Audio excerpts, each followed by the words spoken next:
The master that I identify with most in the book Mastery by Robert Greene is Martha Graham.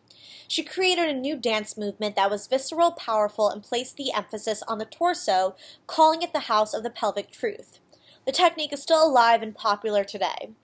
Through discovering my journey to mastery, I hope to create something visceral and powerful and tell a story in a new way. I also made my life calling discovery by returning to my origins, just like Martha.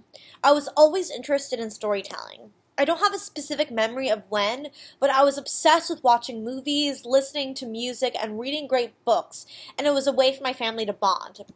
My revelation began through acting, just like Martha Graham's was through dance. When I started acting, I felt more alive and expressive. I knew I wanted to tell stories and be in that theatrical environment. Like Martha Graham, I was inspired by my mentors, which were my directors and acting teachers. With acting, I did struggle with frustration and confidence. I loved the art of it and knew I wanted to work with actors. When I started college and tried directing, it was something I felt in my gut that I wanted to do and knew I could be great at. In the book, Greene says, at first Graham was not considered a promising dancer, but when she was given her first solo, her teachers, Ruth St. Denis and Sean, saw something that surprised them. She exploded with an energy they had not suspected in her. She had charisma. Everything they taught her, she had a way of transforming into something sharper and more aggressive. I felt like when I was starting to direct, everything that was taught from my mentors bled through into the design elements, the acting, and the scripts I chose. What I learned as an actor really helped define my aesthetic as a director. What I appreciate and take away from Martha Graham's journey was that she kept trying to make something unusual with her technique. She didn't want to make it a convention, so she kept trying new things with it. Her impulse to keep going creating, regardless if people got it or not, was something that she instinctively knew had to be shared. If she were alive and I were to come face to face with her today, I would want to craft the appropriate persona. When I was in undergrad and I was directing my peers, I made sure that if I was at a party that I kept myself professional. That I didn't do anything that would be judged harshly because the next day I would be leading them in rehearsals. I would do the same if I would have met her at a party or networking event. A strategy that I look to achieve is speaking through my work, and Martha Graham was a master at communicating through her work.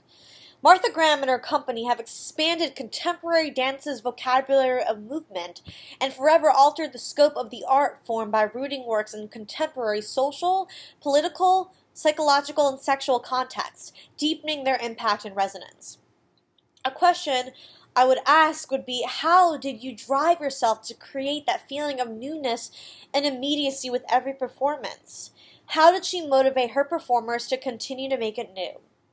Another question would be, for her, what was that defining moment of success? When did she know that she achieved her goal? I hope to achieve that moment.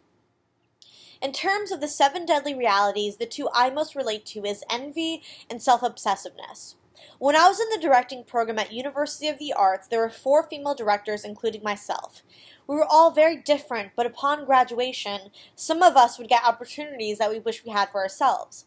I have to reassure myself that the career is up and down. We all will have our own successes and failures at different times, and to stay true to my own path. The other deadly reality that I have to watch out for is self-obsessiveness, especially when I was trying to find theater assistant directing jobs. Robert Greene says you must give them something valuable in exchange for helping you.